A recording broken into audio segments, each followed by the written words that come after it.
Nako, may bago na namang script ang ating mga kalaban, no? Hindi na kalaban sa politika. Kasi pag sinabing kalaban sa politika, yun lang yung ayaw na politika na gusto si Sara, gusto naman si BBM, no? Dito po, hindi na po. Ito po ay kalaban talaga sa totoong buhay. Bakit po? Grabe na po ginagawa nila eh. Pagbibintang na yung ginagawa nila. Biruin mo, hindi tumalab ang pagbibintang nila sa mga DDS. Ha? Ngayon, pambibintangan nila INC. Pinambibintangan nila kung ba't daw ginurgur si Alicia, pinapaikot ngayon nila sa social media INC. May bago naman silang para may dahilan sila, para ang INC ay siguro, baka sabi niya ni Jesus Duque, etong si Madarahog, sabi niya, may dahilan daw para sugurin ng INC, pasukin ng INC, di ba? Ganyan po yan, mga ganyang kapaparanoid tong mga to. No, lahat ng kanilang gagawing kasamaan, sila gumagawa ng kwento nila, sila nagsasalita ng laban sa iba't ibang relihiyon, binabanata nila. Pag may nangyari sa kanilang masama o may nakakaibang nangyari sa kanila, isisisi nila doon sa pinagsalitaan nila ng masama. Halimbawa, ganito.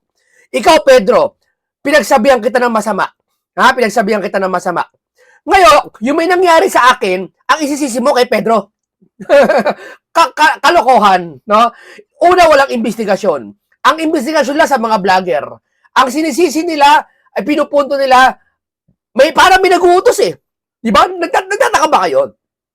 Pag may issue na ganito, isisisi nila sa INC. Tapos, lahat ng vlogger sabay-sabay nagpo-post na titira ang INC. No?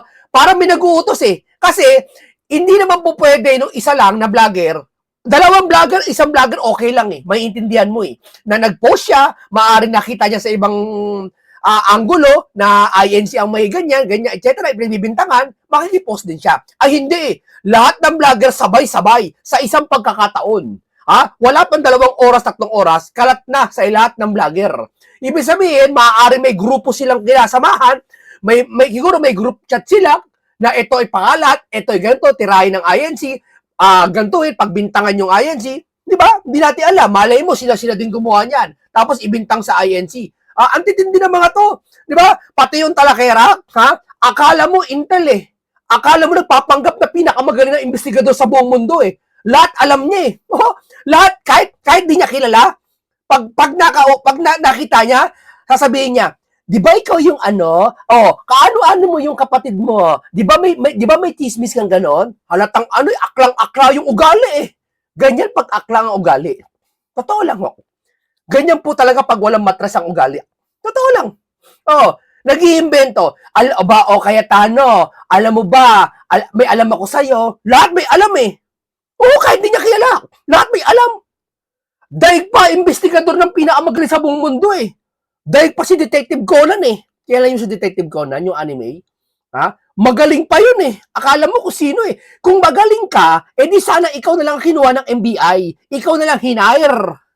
Ganyan ka pala kagaling. Lahat na makita niyang taon na tumitira sa administrasyon, kritiko ng administrasyon, sasabihin niya, may alam ako sa'yo. O, di ba yung asawa mo, iniwan mo, ganon-ganon?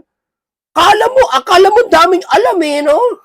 Yan na nagagawa na ignorante. Walang impertinente, tawag niya, impertinente. Hindi ko ba?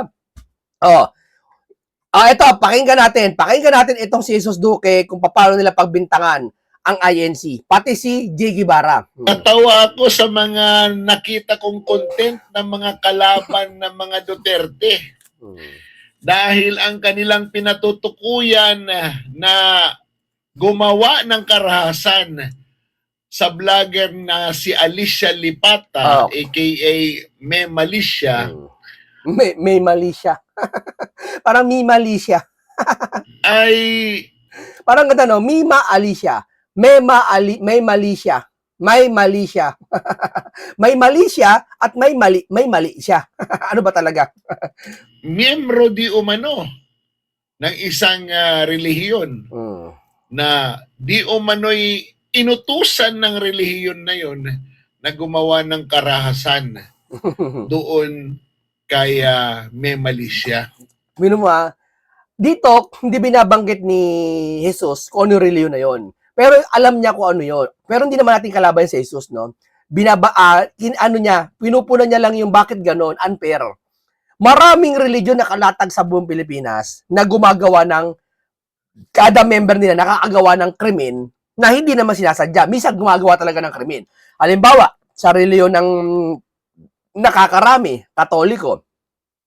Pag ba ang Katoliko lagi sangkot sila, di ba, sa mga krimen? Hindi iniisip nyo ba inutos ng Pope yon? Inutos ng pari nila yon? Hindi naman ginagano, di ba? Eh bakit pag INC nakagawa misa ng krimen na hindi naman hindi naman siya ano talaga yung hindi siya biglaan sa nagkaroon ng balita bigla, nagkagurgura kasi hindi mo alam ng krimen eh, di ba? Hindi mo alam kung ano religion ang gagawin, kung ano religion ng krimen na yon at hindi na inaalam. Ikaw ba naman pag INC nakagawa, iisipin mo ba, ay inutos to ng leader nila? Ay inutos to ng ganito nila? Laging ganon ang iniisip nyo? Di ba mga kaibigan? Laging ganon ang iniisip nyo. Bakit yung born again? Halimbawa, yung isang lalaki, rider, ang relihiyon niya, halimbawa, Katoliko, o parang born again, no? Nagawa. Inutos ba ng pastor ng born again yon? Inutos ba ng pastor ng Jehovah yon? Ng dating daan, etc.? Inutos ba yon? Hindi. Bakit ang INC pag siyasabi nyo inutos? Ha? Anong meron sa inyo? Ang alam ko ang INC, inuutosan nyo may rally for transparency. Ha? Hindi para manggulo. Ito mga to, no, gumagawa ng sariling katatakutan nila. Gumagawa ng sariling multo nila. na tinatakot nila sarili nila, yung mga kasama nila tuloy, natatakot. Di ba? Yung kasama nila ngayon, tahimik, ayaw na mag-vlog. Di ba? Marami. Tingnan nyo yung Romeo, ayaw na mag-vlog, ayaw na mag-post. Kasi natatakot sa kasamahan nila. Di ba? Pinagbibinta ko sino-sinong grupo. Di ba? Pinupoint nila INC. Di ba?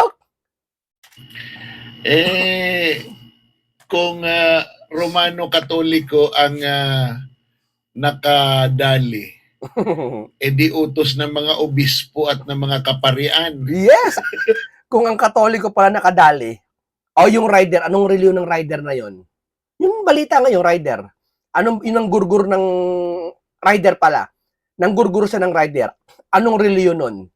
Inalam nyo ba? Hindi.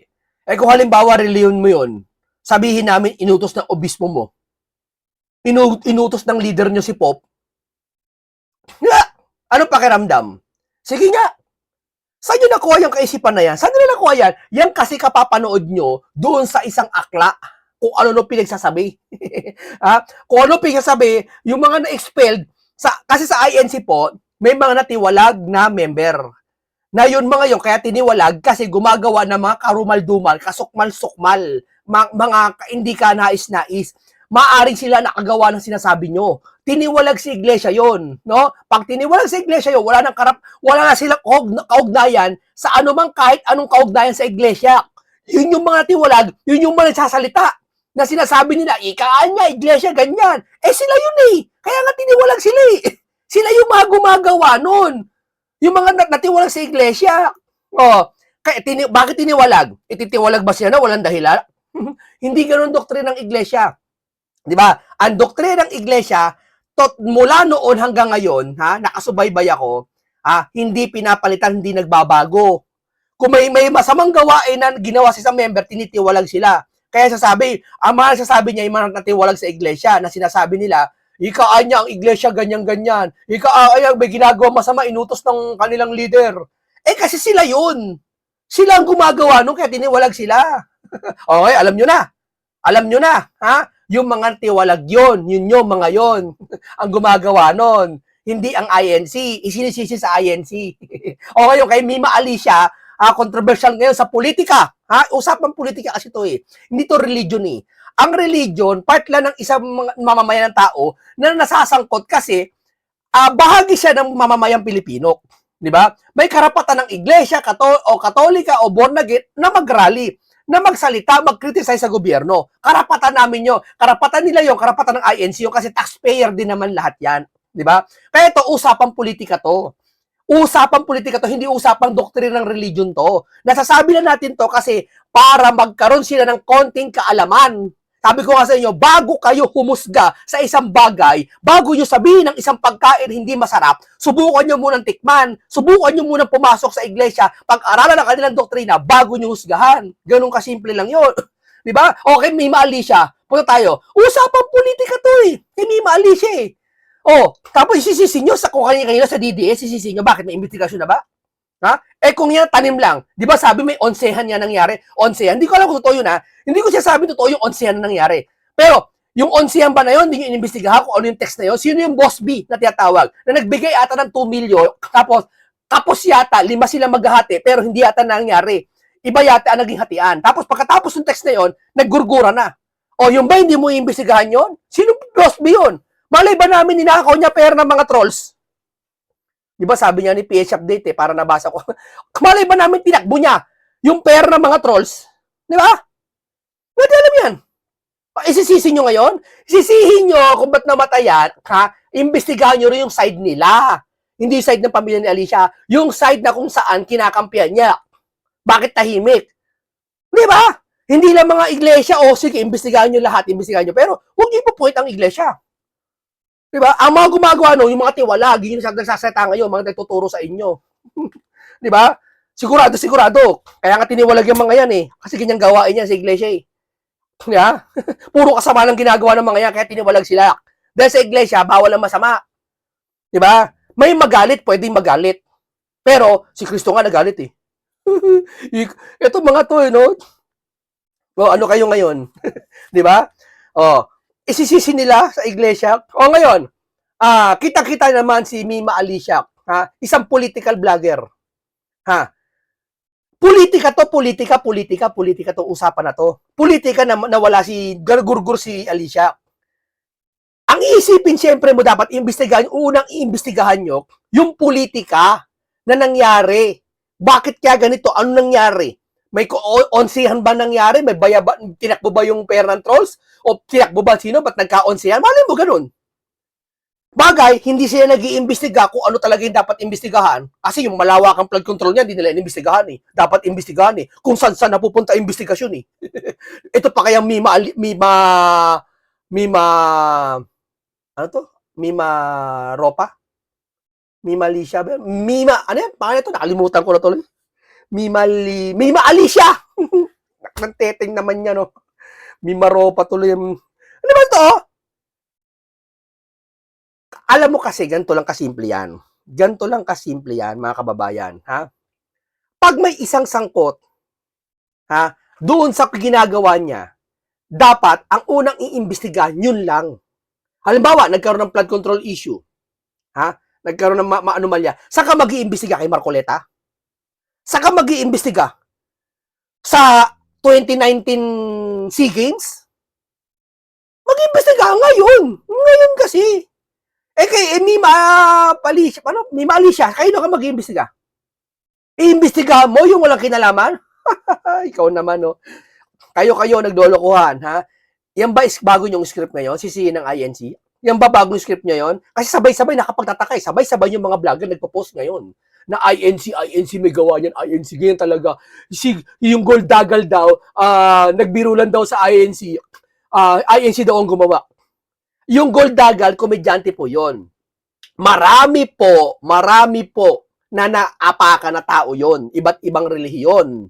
Ngayon, ang hirap kasi sa inyo, tira kayo ng tira ng kung anong tao tinitira nyo. Pag may nangyari masama sa inyo, ang sisisihin nyo yung tinitira nyo. Di ba? Yung pumatay ng... Ito lesson learned tong topic na to Maraming kapupulutan ng aral to TNBS, abay tingnan ninyo, baka miyembro yun ng born again at baka pinapatay ng kanyang pastor. matalino to. O inutusang mang hold up.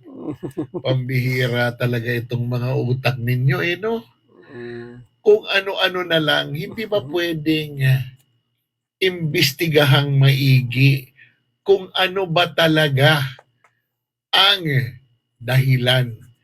Kasi napaka-brutal ng pagpatay. Galit na galit yung pumatay. Parang tugma nga sa onsihan nangyari, nag-o-onsihan yata.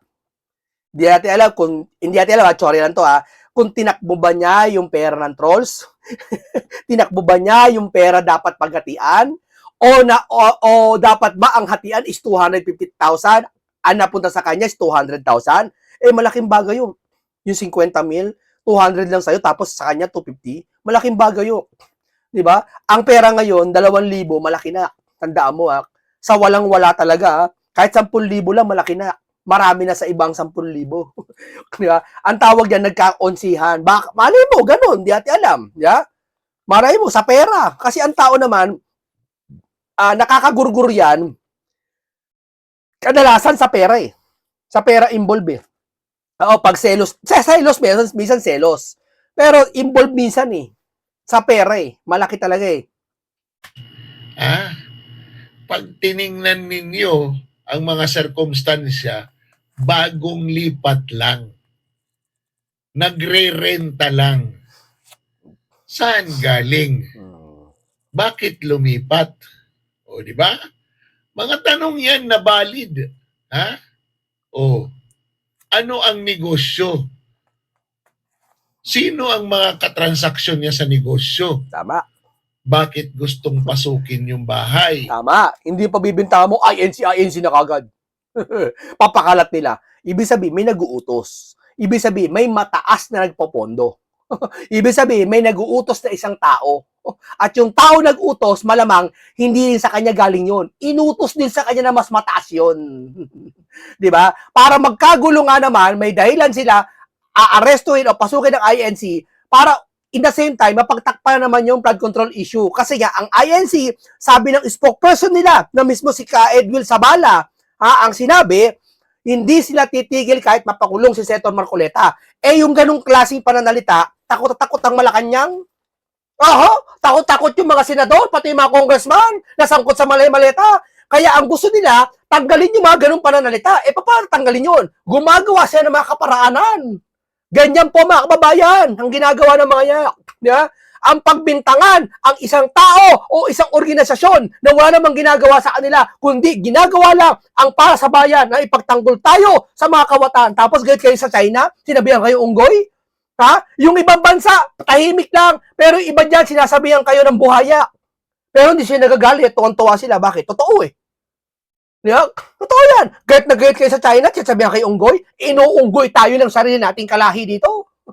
Di ba? Ngayon isisisi nyo ngayon sa INC? Anong ginagawa sa inyo ng INC?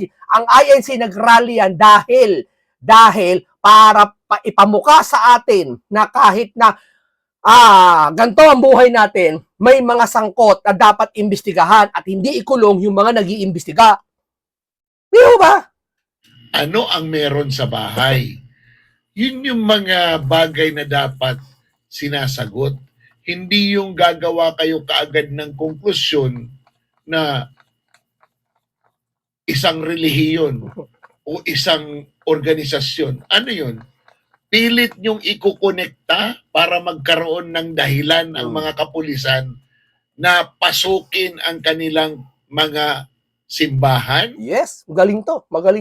Salamat sa iyo, Jesus Duque Madarahog. Magaling tong taong ito. Bata ni Chavit to Sipin mo ang Malacanang ngayon, tarantang-taranta sila. Bakit? Sinabi ng Ka Edwil Sabala, yung spokesperson ng INC, ang sabi, hindi kami titigil sa pagsiwalat ng katotohanan. Hindi ko alam kung katotohanan yung saktong word pero parang ganun. Kahit imakulong si Marcoleta. Teka muna, yung bang salita na yun nangyari? Nangyayari! Kahit sa Net25 patuloy sila alam natin ang Net25, alam nyo naman. Ang ano niyan ay siyempre sino may ano niyan. Ngayon, kitang-kita na ang INC binabakbakan nila ngayon. Pati mga nagsasalita lahat ng vlogger sa INC. May utos may command Talaga meron kasi kung ordinaryong vlogger ka lang, pwedeng tirahin mo ang INC, pa isa-isang vlogger lang. Ay hindi, lahat ng vlogger may tasking may utos lahat sabay-sabay tumitira sa INC. Isabihin, takot sila sa sinabi ng INC. Ano ba ginawa sa kanila ng INC? Wala namang ginawa sa kanila. May ginawa, kaya taas ang kamay, ano ginawa sa kanila masama ng INC? Wala. Ang sabi ng INC, patuloy sila magsisiwalat ng katotohanan. Sino may ayaw ng katotohanan? kahit ikaw presidente, sa katinuan ka ng pag-iisip Gusto mo katotohanan Pero kung ang siniwalat ng INC, halimbawa, imbento lang, ay magalit tayo sa INC. Ay hindi. Ang siniwalat ng INC, katotohanan. Ano yung katotohanan? Di ba katotohanan, yung flood control issue, meron na walang 1 trilyon na hindi iniimbestigahan? Totoo o hindi? Totoo! Meron! So tama ang INC na mag-imbestiga sila. Bakit niya get na get sa INC ngayon? Ano ginawa sa inyo? Ang tawag diyan, guilty. Para pasukin ang kanilang mga opisina, para imbestigahan ang kanilang mga miyembro. Diyan kayo magaling. Ha? Diyan kayo nagkamali. Akala nyo nakulong nyo si Senator Marcoleta? Di ba? Hindi nyo nakulong si Senator Marcoleta. Malalaman nyo ilang araw na lang. Mga ngibabaw ang katwiran. Walang gulo. Katwiran. Dahil galit kayo kasi hindi nyo kakampi. Dahil nga nasa mali kayo. Tama? Wala kayo sa tama. Tama. Pero may tama kayo. Sayang ang bayot. Galing mo talaga. Ang galing mo talaga, Jesus. Ang galing mo talaga, Jesus Duque. Dapat kasuhan to ng Iglesia ni Cristo or ng INC. Mga kapatid nating Iglesia ni Cristo. Ito, pakinggan nyo to si J.G. Barak. Ito hindi to fake news. Totoo talaga to. Si Suzuki kasi hindi sinabi kung sino yung reliyon na pinagbibintangan. Ito talagang sinabi niya kung sinong reliyon na pinagbibintangan nila. Hayagan. At sa lahat ng mga makakapanood nito, sana po ay i-share nyo itong video na to dahil isa po itong napakalaking kabastusan sa Iglesia ni Cristo at kabastusan din po dahil isa po ang Iglesia ni Cristo sa pinagbibintangan na pumaslang or tumegi dito sa isang BBM vlogger na hindi ko Sila nagsasabi, titirahin nila kung sino-sinong tao, titirahin nila INC, pag may nangyari sa kanilang masama, isisisi nila doon sa tinira nila. Tinatakot nila sarili nila, gumagawa sila sariling multo nila. Kaya ako ibang vlogger, takot ngayon. Tinatakot niyo sarili niyo Sabi, tinatakot daw sila ng INC. Ano? Sino sabi sa tatakot ka ng INC? Siguro may mga ibang magkakapatid sa INC na kapag sasalita na minsan hindi maganda. Kasi bugso yun ang galit at damdamin nila. Pero syempre, may pagpapakumbaba rin naman yung mga tao na yun. No? Pero para sabihin mo, tinatakot kayo ng INC. Ano tinatakot kayo ng INC? Saan nyo nakita may nanakot? May nakita ba kayo sa spokesperson ng INC? Tinatakot kayo? May nagsalita ba sa rally? Ito, gagawin namin. Sa mga vlogger na ganito. Itutumba namin. May ganun ba? Wala naman Kayo gumagawa ng sariling katatakutan ninyo. Gagawa kayo ng kalokohan nyo, magsasalita kayo ng masasakit laban sa INC, sa ibang relihiyon, lalo kay Pastor Kibuloy, magsasalita kayo. Pag may nangyari sa inyo, isisisi nyo doon. Hindi mo ba? Anong klaseng kaisipan yan? Hindi mo ba mga kababayak? O ngayon, natatakot sila ngayon. Takot sila ngayon. Ayaw magsalita nila. Kasi tinatakot kami ng INC. Hindi kayo tinatakot. Tinatakot nyo sarili nyo. Kayo nagtatakot sa sarili nyo. Hindi INC. Lahat kami nakamasid Alam namin kung sino ang nananakot, yung nagsasalita sa flood control, kinukulong. Yun ang nananakot. Tinatakot yung mga congressman, pati mga senador. Pag nagsalita, kulong kayo. Kaya nga sabi ni Alan Peter Cayetano KKK, kuyog, kulong, kaso. Kuyog, kaso, kulong. papangalanan kung sino man po ito. Pero may isa pong vlogger na di umano ay kaibigan nito or nanay-nanayan nito. Paano ka magiging nanay-nanayan nito? Wala ka namang matres. So ngayon, mga banateros, mga biyaya, pinagbibintangan niya po ang Iglesia ni Cristo. Sana po ay aksyonan at malaman ng Iglesia ni Cristo na pinagbibintangan po kayo. Alam na namin lahat na pinagbibintangan ng INC. Alam na lahat. Na isa daw po kayo sa mga tumegi dito sa sa vlogger ni na sumusuporta sa administrasyong Marcos. At condolence na rin po doon sa pamilya nitong vlogger na to, kahit na alam naman namin na magkakaiba naman po tayo magkakaiba kami ng pinapaniwalaan, pero syempre wala pa rin pong tao na may kagustuhan na mamayapa or masaktan ang kapwa niya Pilipino. So ito, basahin natin ang post ni Pebbles, Talakera. Yan yung tao na yun. Nagpapakalat, kakampi yung mga nating natiwalag sa INC. Yung mga natiwalag sa INC, sila tanungin mo kung ba't sila natiwalag. Di ba? At ang karamihan sa natiwalag, yun ang mga gumagawa ng masasama na sinasabi nila, INC ang gumagawa. Kaya nga sila tiniwalag eh. Kasi may nagawa silang labag. Hindi nyo ba nauunawaan yan? Di ba? Sabi niya rito, tutut kasi mura eh. Nakakagalit, ginawa ko ang lahat para proteksyonan nyo kayo sa gobyerno, ang mga vloggers. Anak-anakan ko yung tinegi. John B. Lahat na lang, no? Lahat na lang anak-anakan niya. Lahat ng tao makilala niya may koneksyon sa kanya. Lahat alam niya imbestigahan. Primulya, gumalaw ka, Bongbong Marcos, Mr. President, kailangan pa kayo. Kailan pa kayo gagalaw? To all the vloggers, mag-ingat kayo.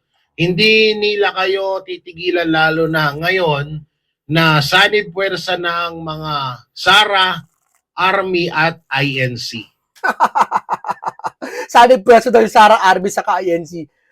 Paranoid, no? Paranoid. Subukan mo magpa-check up yan. Subukan mo magpa-check up. Sasabihin sa kanya ng doktor ganito, anak, kasi kadalasan sa psychiatrist, older na eh. Anak, subukan mo magpahinga. Baka na-overwhelm ka lang sa politics. Kung ano-ano mga na-imagination mo. Pero kung di kaya, bibigyan kitang reseta, itong gamot. Kasi dati naggamot ako eh. Na-stress po ako dati. Na-stress ako dahil niya, syempre, alam mo naman, lahat ng tao kasi dumadaan sa stage na kung saan na-stress ka. Ako po ay nag-maintenance ng gamot na pang depression. Talagang, iniinom ko po yun, nawala talaga. Andun yung time na kung saan paranoid ako. Yung parang, sino rito yung nakakaramdam na, masingit ko lang, nakakaramdam dito na para kang, natatakot ka, para kang may nadadagan na malaking bagay, na para may malaking bilog na nakadagan sa'yo, natatakot ka, lumalaki yung mga pakiramdam mo. Ganon. Hanggang ngayon, daladala ko yun. Ngayon, ang ginagawa ko, uminom ako ng gamot ng maintenance sa psychiatrist. Sabi sa akin ng doktor, paranoid ka, sabi niya. Iniisip mo yung mga bagay na overthinking ka. Ang dahil mo kasi iniisip, dahil problema, may kinakatakutan ka pa. Sabi mo, may kinano ka, ganyan-ganyan, may kaaway ka. Ang dami mong iniisip, nagalo-halo sa utak mo. Kaya yung mga bagay-bagay na sinasabi mo, iba-iba na. Yan, ganyan sila. Ganyan yung sabi ko katulad ng sa akin. Sila, na-overwhelm na sa kakabanat nila kung kanino. Kaya hindi nila alam kung maluskos lang yung pusa, takot na sila. Babanat sila sa mga kung ano-ano, babalatan nila yung mga iba-ibang grupo, mga DDS, INC, kung ano babalatan nila. Ngayon, pag may nangyaring kakaibang masama sa grupo nila, sisisihin nila yung binanatan nila. Tapos, pag may kumaluskos na pusa, ipis na lumipad, natatakot na sila. Yan, baka pasukin kami. Di ba? So, yan, no? Kita nyo po, Ayan, may post pa siya, lagi may post yan laban sa INC. Pa na lang, huwag natin ipakita na lang yung mukha nung ano. So, dito po, ay sinasabi niya na na isa daw po ang INC sa may kasalanan, or isa daw po ang INC sa nagpategi dito sa BBM vlogger na to. So, mga banateros, mga kabiyaya, kaya ako to ginawan ng video kasi alam nyo labago sa batas na magbibintang ka kaagad ng mga person. Tama. Ginagawa kasi na pagbintangan ng INC kasi yung spokesperson ng INC na si Ka Edwin Sabala nagsalita na nakaraan sa rally. Hindi sila titigil. Kaya trigger sila doon. Inisip nila, hindi titigil ang INC. Hindi po pwede to. Kailangan sirain to. Kasi ang naratibo nila, wag matuklasan yung flood control issue. Wala dapat mag-imbestiga niya, kalimutan. Dapat move on ka lahat dyan. Tama kasi si Erwin, gusto move on. Dapat gano'n ang naratibo mo. Pag hindi ka gano'n naratibo, kakasuhan ka, papakulong ka. Di ba? Kaya ang INC, di ba, nagsalita na. Kalidad, mga tao na wala ka namang sapat na ebidensya. Di ba? At kamakailan lang din itong vlogger na to ay naglabas ng mga etong vlogger na to ay medyo marami din talagang kagalit dahil sobrang alam mo yun, yung iba talaga yung bunganga niya. So marami siyang ka-fake news na ginagawa. So hindi rin yun nga. So ibig sabihin maraming nagagalit din talaga sa kanya. So ngayon, ang pinagbibintangan nila ay itong si BP Sara at ang Iglesia ni Cristo ang nagpatumba dito sa BBM vlogger na to. Kaya mga banateros, mga kabiyaya, at sa lahat ng kapatid natin sa Iglesia ni Cristo, ay sana po ay i-share nyo itong video na to para malaman po ng kataas-taasan sa INC at para mapanagot itong vlogger na to na pinagbibintangan kayo, kayong Iglesia ni Cristo na isa sa mga tumumba sa vlogger na ito na sumusuporta sa Administrasyong Marcos. At sa kampo na rin siguro ni Vice President Sara Duterte kasi hindi baka gayahin po ito ng ibang mga vlogger na ituro at itumbok na kayo po daw ang nagpategi or nagpatumba sa vlogger na to. Para gamitin sa impeachment. Pero, Ito, panoorin natin si Alicia yung buhay pa. Ha? Ito, binanatan niya ang INC rally. Ano ibig kong sabihin nito? Porket ba binanatan niya INC may gawa? Maraming binanatan tong babaeng ito. Panoorin natin yung balat niya. ito yung kagandahan.